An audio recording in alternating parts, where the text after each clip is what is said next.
Hello friends, so here is the weekly price chart of AQMS or Aqua Metals INC, and I'm using the weekly price chart to show you the fresh expansion which has just started. You first have to look at this highlighted section.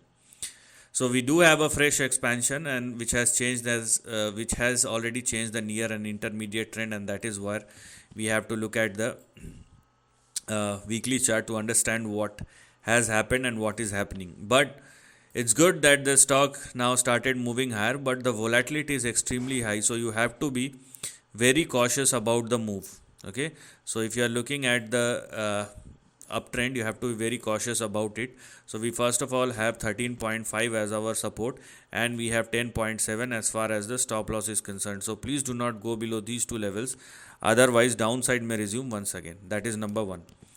Number two, because the stock now moves higher, and if it will continue to trade and sustain at least above 13.5, which is mandatory, then you will see this expansion to continue at least towards its previous highs or previous support levels, which will now work as a resistance.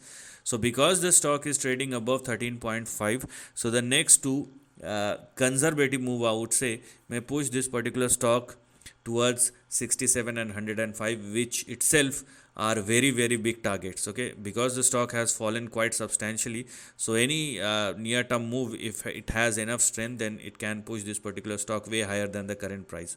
You may add one more level, near term target at 33.85. so because AQMS is trading above 13.5, that's why we have our immediate target at 34. After 34, the stock may even expand or extend up to 67 and 105. And because we are talking about the weekly chart, so these kind of moves will take time. Meanwhile, do not go below the support and the stop loss, otherwise downside may resume once again. So this is the end of the video. Thanks for watching.